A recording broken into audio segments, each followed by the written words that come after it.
नमस्कार, देवभूमि समाचारों में आप सभी का स्वागत है। मैं प्रियंका मलिक हाजिर उत्तराखंड की तमाम छोटी बड़ी खबरों के साथ। लेकिन सबसे पहले नजर इस वक्त की हेडलाइंस पर।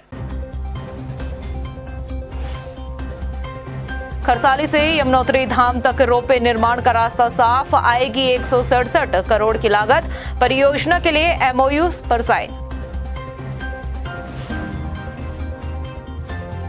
अपने विधानसभा क्षेत्र के दौरे पर चंपावत पहुंचे सीएम धामी, लोगों के बीच पहुंचकर सुनी समस्याएं, अधिकारियों को दिए जल्द समाधान के निर्देश।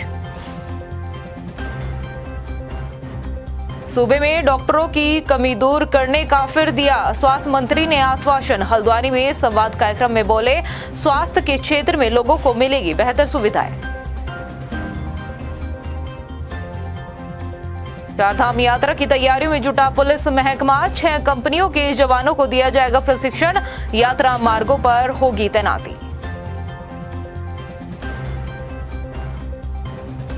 परिवहन विभाग का करोड़ों का रोड टैक्स दबाए बैठे वाहन संचालकों के खिलाफ होगी कार्रवाई। 255 वाहन संचालकों को नोटिस जारी, टैक्स वसूलने की तैयारी।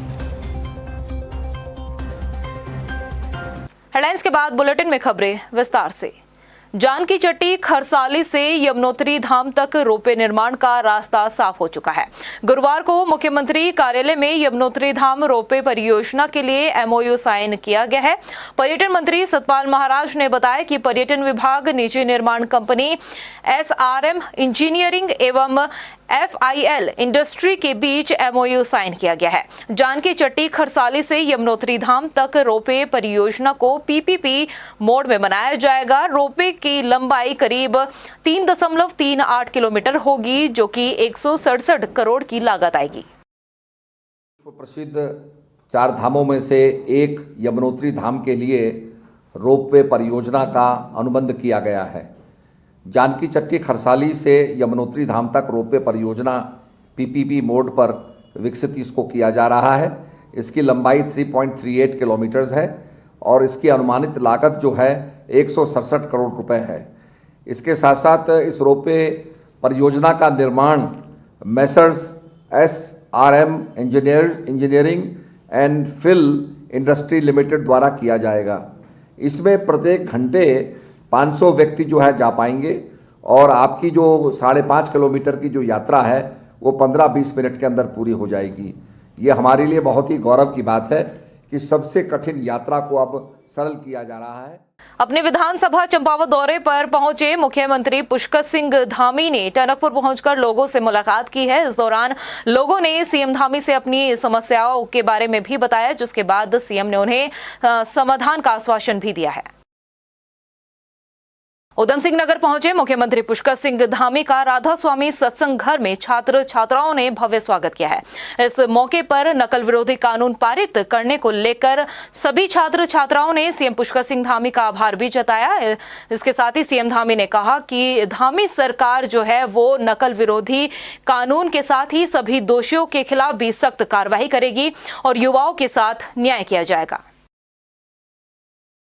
वहीं हल्द्वानी पहुंचे स्वास्थ्य मंत्री डॉक्टर धन सिंह रावत ने स्वास्थ्य संवाद कार्यक्रम में शिरकत की। उन्होंने कहा कि स्वास्थ्य के क्षेत्र में लोगों को बेहतर सुविधाएं देने पर ही सरकार का फोकस है। इसके साथ ही उन्होंने ये भी कहा कि प्रदेश के अस्पतालों में जल्द ही डॉक्टरों की कमी को दूर कर लिया जाएगा।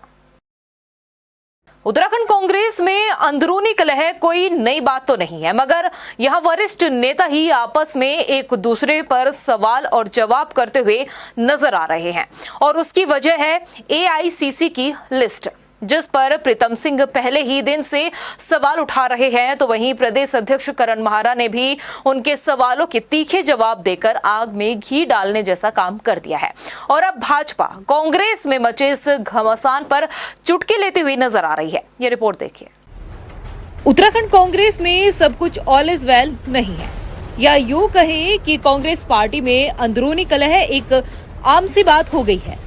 जनता में एकजुटता का संदेश देने वाली कांग्रेस पार्टी के भीतर क्या कुछ चल रहा है वो किसी से छिपा नहीं और इस बार कांग्रेस में मचे घमासान की वजह एआईसीसी की लिस्ट है। हुआ यूं कि पूर्व प्रदेश अध्यक्ष और कांग्रेस विधायक प्रीतम सिंह ने एआईसीसी की लिस्ट पर सवाल खड़े किए हैं। लिस्ट में कई वरिष्ठ नेताओं के नाम गायब है, जिस पर प्रीतम सिंह ने नाराजगी जताई। उन्होंने कहा कि लिस्ट में वरिष्ठ नेताओं की अनदेखी की गई है। इतना ही नहीं, प्रीतम सिंह ने पार्टी के प्रदेश प्रभारी देवेंद्र यादव पर भी सवाल खड़े करते हुए कहा कि प्रभारी अपनी मर्जी से ही पार्टी चलाना चाहते हैं। चलिए आगे बढ़ने से पहले आपको प्रीतम सिंह का ये पूरा बयान सुनाते हैं। उत्तराखंड राज्य की बहुत वरिष्ठतम हमारे विधायकगण और पूर्व विधायक मंत्री गणों को जो है बाहर रखा गया है, जिससे स्वाभाविक बात है कि कांग्रेस जनों में आक्रोश है। दायित्व का निर्वहन प्रभारी नहीं कर रहा है। प्रभारी तो यहाँ पर पार्टी बना हुआ है, एक पक्षीय निर्णय लेने का काम कर रहा है। उनका कौन खास है? क्या प्रभारी का दायित्व ये है कि जिस राज्य में प्रभारी हो उस राज्य में कांग्रेस को कमजोर करने का काम करे? अरे प्रभारी का दायित्व ये होता है कि जिस राज्य का प्रभारी है वहां पर समन्वय बनाए और कांग्रेस को मजबूत करने का काम करे। ये पहली दफा नहीं है जब प्रीतम सिंह ने पार्टी पर सवाल उठाए हो। इससे पहले भी लोकसभा चुनाव लड़ने वाले बयान में भी उन्होंने संगठन पर सवाल उठाए थे और अब फिर से प्रीतम सिंह के तीखे तेवर देखने को मिल रहे हैं, जिनके पलटवार में कांग्रेस के प्रदेश अध्यक्ष करण माहरा ने कहा कि सभी नेताओं को एआईसीसी की लिस्ट में शामिल नहीं किया जा सकता है। इतना ही नहीं, करण माहरा ने प्रदेश प्रभारी देवेंद्र यादव का बचाव करते हुए कहा कि पार्टी के लिए देवेंद्र यादव सराहनीय कार्य कर रहे हैं। मेरी पार्टी में तो कम से कम 200 लोग ऐसे हैं जो एआईसीसी में आने की योग्यता रखते हैं। उनकी योग्यता होने के बावजूद वो एकोमोडेट नहीं हो पाए।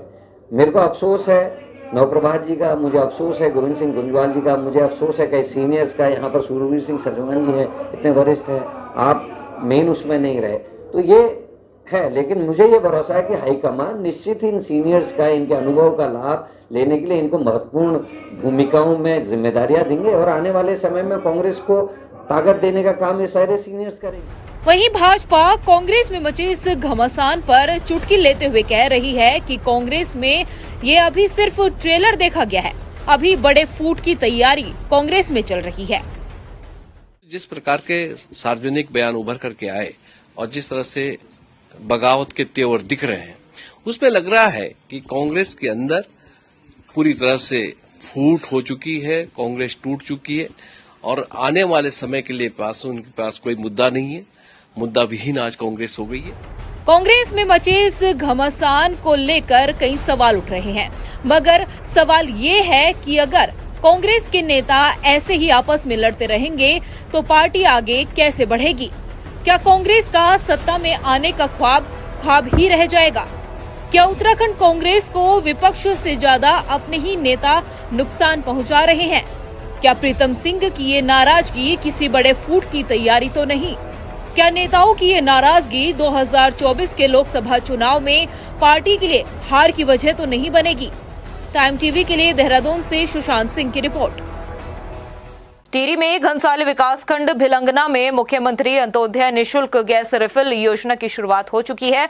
इस योजना के तहत अंत्योदय कार्ड धारकों को 3 रिफिल गैस सिलेंडर दिए जा रहे हैं। कार्यक्रम में शामिल हुए क्षेत्रीय विधायक शक्तिलाल शाह ने बताया कि भिलंगना विकासखंड में 7,128 परिवार अंत्योदय में आते हैं। इस योजना के तहत 1,815 परिवारों को मौजूदा समय में लाभ दिया जा रहा है। ये सभी लोग अपने कागज एजेंसी में जाके तो तब तो मुझे लगता है 7,500 हजार लोगों को इसका लाभ मिलेगा और अभी तक वर्तमान में 1,850 लोगों का तो जो हम आज बांटे हैं उन लोगों को लाभ मिलेगा और ये बहुत ही अच्छी योजना है अंत्योदय के लिए। मैंने तो सारे अंत्योदय लोगों से बड़ी विनम्रता से कहा कि आप सारे अपने अपने कागज, अपना आधार कार्ड, राशन कार्ड, ये सारा एजेंसी पे जाके अपना ऑनलाइन कराओ और आप लोगों को इसका बहुत अच्छा लाभ मिलने वाला है।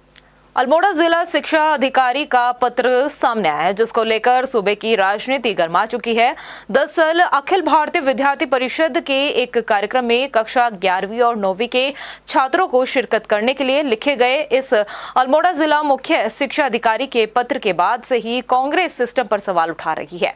कांग्रेस की प्रवक्ता गरिमा दसोनी ने कहा कि राहुल गांधी की भारत जोड़ो यात्रा के दौरान छात्रों के हुजुम को जहां भाजपा नेताओं ने कांग्रेस पर बच्चों का इस्तेमाल किए जाने का आरोप लगाया था, तो अब अखिल भारतीय विद्यार्थी परिषद के कार्यक्रम में स्कूली छात्रों को भेजे जाने का क्या मकसद है? ये हतप्रभ करने वाला वाकया है। एक तरफ जब भारत जोड़ो यात्रा में राहुल गांधी जी ने 4000 किलोमीटर की यात्रा तय की, तो लाजमी सी बात है कि उसमें बच्चे भी प्रेरित उनसे हुए, प्रभावित हुए और उस यात्रा का हिस्सा बने। और उस वक्त लांछन ये लगाया गया कि कांग्रेस पार्टी बच्चों का इस्तेमाल कर रही है भारत जोड़ो यात्रा को सफल करने के लिए। और आज यहाँ उत्तराखंड में तो जैसे सर्कस चल रहा है। मुख्य शिक्षा अधिकारी अल्मोड़ा ये पत्र लिखते हैं 9 विद्यालयों के प्रधानाचार्यों को कि एबीवीपी का जो एक आयोजन है, एक कार्यक्रम है, उसमें 9वीं और 11वीं कक्षा के छात्रों को प्रतिभाग करने के लिए भेजा जाए। कितने शर्म की बात है कि बच्चों को आप राजनीति में घसीट रहे हैं और अपने कार्यक्रम में भीड़ बढ़ाने का जरिया आपने बच्चे बना रखे हैं। अप्रैल से शुरू होने जा रही चारधाम यात्रा को लेकर पुलिस प्रशासन ने भी कमर कस ली है। यात्रा से पहले ही 6 कंपनियां PAC, civil police, traffic police, SDRF, जल और पीआरडी के जवानों को प्रशिक्षण दिया जाएगा। साथ ही यात्रा के दौरान ज्यादा से ज्यादा फोर्स को यात्रा मार्गों पर तैनात करने की कोशिश भी की जाएगी। हमने पहले से माननीय मुख्यमंत्री जी ने कल मीटिंग भी कराया और हमारी रेंज लेवल पे भी मीटिंगें हुई है। हाँ, रेंज लेवल पे भी मीटिंगें हुई है। तो हमारी तैयारी अब शुरू हो गया है क्योंकि 24 अप्रैल के बाद से यात्रा शुरू होगा। करीब 6 कंपनी पीएससी और भी civil police, traffic police, SDRF और जल पुलिस भी हम नियुक्त होंगे और उनको इस बार हम कोशिश करेंगे कि अच्छे से उसके ट्रेनिंग हो और पीआरडी के जवान को भी हमें ट्रेनिंग देके इस पे नियुक्त कराएंगे। वहीं राजधानी देहरादून में पुलिस लाइन में गौरा शक्ति के तहत 3 दिवसीय प्रशिक्षण कार्यक्रम का समापन हो चुका है, जिसमें राज्य की महिला पुलिस कर्मियों ने हिस्सा लिया। इस कार्यक्रम में महिला पुलिस कर्मियों ने 3 दिन तक आत्मरक्षा के गुर सीखे, जिन्हें वो अब हर जिले में जाकर महिलाओं और छात्राओं को सिखाएंगी। डीजीपी अशोक कुमार ने बताया कि आत्मरक्षा प्रशिक्षण के एडवांस कोर्स भी पुलिस प्रशासन शुरू करेगा।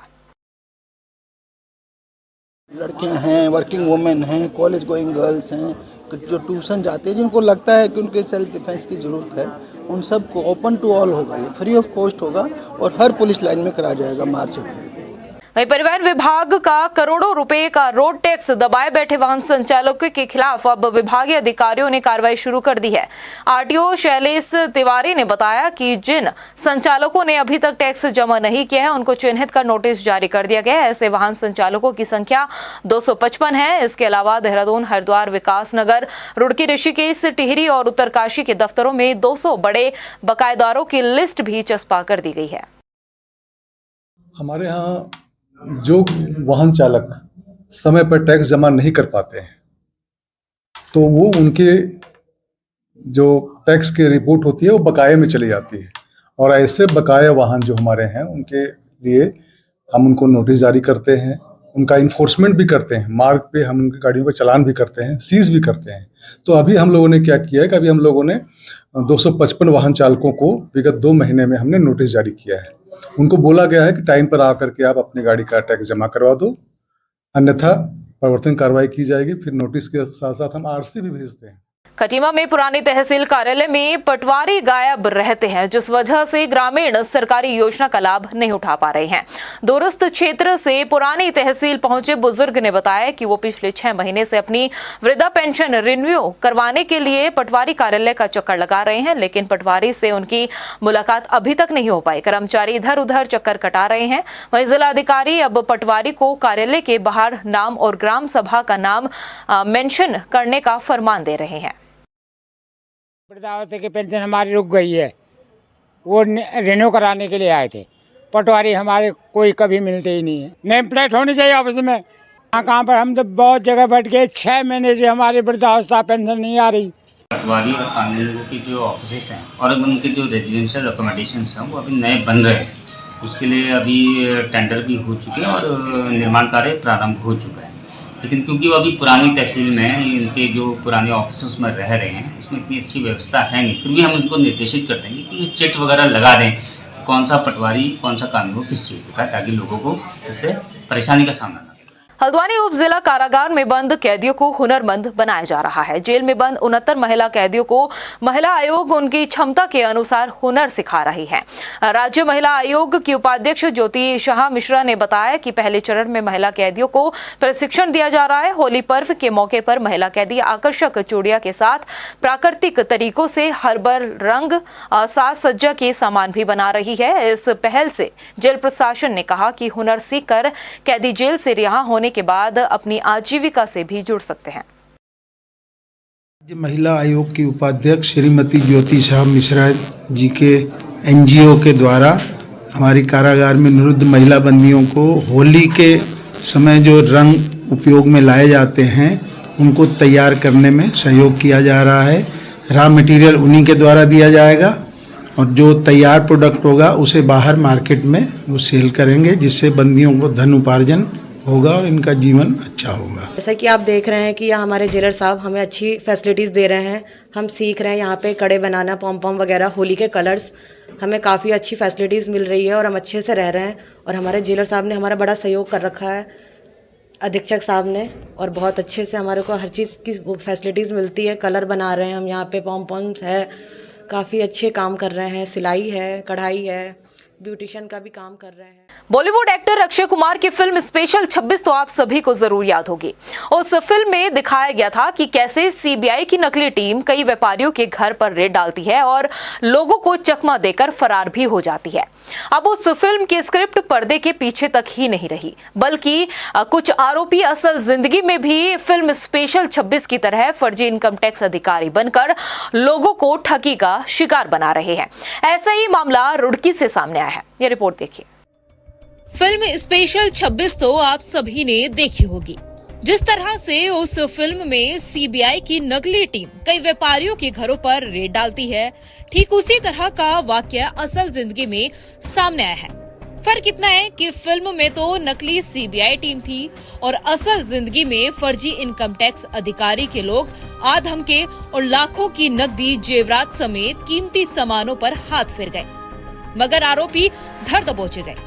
मामला रुड़की का है, जहां पर एक कारोबारी के घर पर 2 कार में 7 फर्जी इनकम टैक्स अधिकारी बनकर लाखों की ठगी कर गए।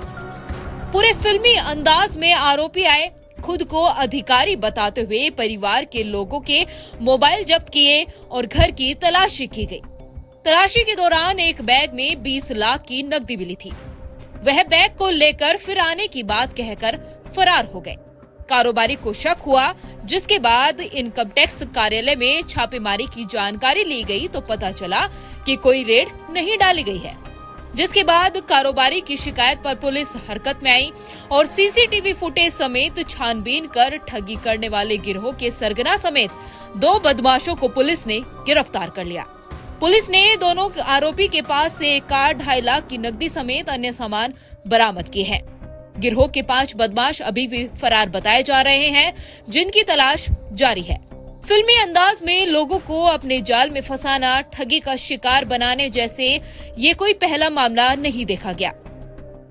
8 तारीख को एक मुकदमा दर्ज कराया गया था। लोकल व्यापारी हैं जैन साहब, उनके द्वारा बताया गया कि उनके यहाँ 7 लोग करीब आए थे, 6-7 लोग, और जो इनकम टैक्स अधिकारी बनकर उनके 20 लाख रुपए कैश जो है लेके गए हैं। चूँकि उनको शुरू में ऐसा लगा कि शायद ये सही में कोई इनकम टैक्स की रेट पड़ी, तो उन्होंने उनको साथ कोऑपरेट किया और जो भी एक पुलिस इनकम टैक्स अधिकारी जिस तरह से डिमांड करते हैं, जिस तरह से फर्द बनाते हैं या चेक करते हैं, उस हिसाब से उन्होंने भी एक व्यापारी होते हुए कोऑपरेट किया। लेकिन जब बाद में इनको शक हुआ, अपने सोर्सेज से जानकारी करी, तो पता चला कि ऐसा कोई भी इनकम टैक्स की रेट उनके यहाँ पर नहीं हुई थी, जिस पर उन्होंने आके थाने पर बाद में उसमें मुकदमा दर्ज कराया। फिल्मी अंदाज में लोगों को अपने जाल में फंसाना, ठगी का शिकार बनाने जैसे ये कोई पहला मामला नहीं देखा गया है। इससे पहले भी इसी फिल्म की तर्ज पर कई बार फर्जी रेड डाली गई। ऐसे में जरूरत है लोगों को सतर्क रहने की। टाइम टीवी के लिए रुड़की से अरशद हुसैन के साथ ब्यूरो रिपोर्ट। फर्जी बीएमएस डॉक्टर डिग्री मामले में थाना नेहरू कॉलोनी पुलिस ने मामले के मास्टरमाइंड इमलाक के मुजफ्फरनगर में बाबा एजुकेशन कंसल्टेंसी नाम से चल रहे ऑफिस को सील कर दिया है। मामले की जानकारी देते हुए नेहरू कॉलोनी सीओ अनिल जोशी ने बताया कि पुलिस आरोपी इमलाक की ऑफिस में कुछ लोगों से मिलकर उनके फर्जी सर्टिफिकेट बनाते थे, जिसे सील कर दिया गया है। सीओ ने बताया कि पुलिस को उस ऑफिस से कुछ फर्जी दस्तावेज बरामद हुए हैं, जिनकी जांच की जा रही है। राज्य में अब फर्जी डॉक्टरों की संख्या 56 हो गई है। देखो, जैसा आपको पता है कि एसटीएफ के द्वारा जो बहुत सराहनीय कार्य इस दिशा में शुरुआत की गई थी, क्योंकि उसका संबंध हमारे सर्किल से था, हमारे थाना नेहरू कॉलोनी से था, तो प्रारंभिक विवेचना हमारे नेहरू कॉलोनी थाने ने की। उसमें कई डॉक्टरों की अरेस्टिंग हुई। कुछ एसटीएफ पहले शुरुआत कर ही चुकी थी। इसके बाद करप्शन एक्ट की धारा बढ़ने के उपरांत ये मेरे पास इसकी जांच आई। जांच के दौरान जो है हमने करीब 5 डॉक्टर अरेस्ट करे और 3 कर्मचारी भी अरेस्ट हुए हैं। जो उनके अन्य कर्मचारी हैं उनके विरुद्ध अभी विवेचना जारी है। दिनेशपुर में कार्यकारिणी की बैठक हुई है, जिसमें पार्टी को मजबूत करने के लिए मंथन किया गया। पार्टी में शामिल क्षेत्र विधायक अरविंद पांडे ने बताया कि नई कार्यकारिणी की पहली बैठक है, जिसमें कार्यकर्ताओं ने जोश भरने के साथ ही आगे की रणनीति पर भी चर्चा की गई है। नियमित दिनचर्या में हमारे पार्टी के संविधान में और नई कार्यकारिणी का गठन हुआ है। इस कार्यकारिणी की ये पहली बैठक है। मैं मंडल अध्यक्ष, हमारे अनाजी रंजन मंडल जी हैं। ये इनकी विशेषता है और इनके कार्य की गुणवत्ता है कि संगठन ने इस गुणवत्ता को देखते हुए इनको दूसरी बार मंडल अध्यक्ष रिपीट किया है। ऐसा प्रदेश में बहुत कम होता है, बहुत कम, लेकिन इनके कामों को देखते हुए संगठन ने दूसरी बार मंडल अध्यक्ष बनाया। लोहाघाट में व्यापारियों ने एनएच के अधिकारियों का घेराव किया है। दरअसल स्टेशन बाजार से पंचेश्वर टैक्सी स्टैंड तक एनएच की ओर से छोड़े गए अधूरे डामरीकरण नाली निर्माण का कार्य पूरा नहीं हुआ है, जिस वजह से लोगों को परेशानी हो रही है। नेशनल हाईवे के अधिकारी काम की देरी पर मौसम का हवाला दे रहे हैं। बरसात के बाद, ठंड के मौसम के बाद अब थोड़ा सीजन ठीक हुआ है डामर के लिए, तो उपयुक्त सीजन आ गया है और हमारे पास प्लांट की भी तैयारी हो गई है। ठेकेदार द्वारा प्लांट की तैयारी पूरी कर ली गई है। पैच का काम तो 1-2 दिन में कंप्लीट कर लेंगे हम, और उसके बाद जो बाकी सरफेसिंग का काम है वो 15 मार्च से पूर्ण कर लेंगे। इसके साथ ही लोहाघाट नगर में हो रहे पेयजल संकट से परेशान महिलाओं ने जल संस्थान के खिलाफ प्रदर्शन किया है। महिलाओं का आरोप है कि महीने में सिर्फ 10 से 12 दिन पानी आता है। पानी की कमी को पूरा करने के लिए वो 3 से 4 किलोमीटर दूर धारों और हैंडपंप से पानी भरने के लिए जाते हैं। साफ रहना, वो केवल अपनी जेबें भर रहे हैं। सालों से हमें बुलाया जाता है, मीटिंग की जाती है, जुलूस निकाला जाता है, लेकिन समस्या वही है। सरकार से निवेदन करना चाहते हैं कि कृपया करके थोड़ा पानी की समस्या को हल करें। और 1 महीने का बिल आता है, केवल पानी 15 या 16 दिन भी पूरा नहीं आता है। प्रदेश की खबरों में इतना ही। फिर हाजिर होंगे कुछ खास खबरों के साथ। तब तक के लिए मुझे दे इजाजत। नमस्कार। खरसाली से यमुनोत्री धाम तक रोपवे निर्माण का रास्ता साफ। आएगी 167 करोड़ की लागत। परियोजना के लिए एमओयू पर साइन। अपने विधानसभा क्षेत्र के दौरे पर चंपावत पहुंचे सीएम धामी। लोगों के बीच पहुंचकर सुनी समस्याएं। अधिकारियों को दिए जल्द समाधान के निर्देश। सूबे में डॉक्टरों की कमी दूर करने का फिर दिया स्वास्थ्य मंत्री ने आश्वासन। हल्द्वानी में संवाद कार्यक्रम में बोले, स्वास्थ्य के क्षेत्र में लोगों को मिलेगी बेहतर सुविधाएं। चारधाम यात्रा की तैयारियों में जुटा पुलिस महकमा। 6 कंपनियों के जवानों को दिया जाएगा प्रशिक्षण। यात्रा मार्गों पर होगी तैनाती। परिवहन विभाग का करोड़ों का रोड टैक्स दबाए बैठे वाहन संचालकों के खिलाफ होगी कार्रवाई। 255 वाहन संचालकों को नोटिस जारी। टैक्स वसूलने की तैयारी।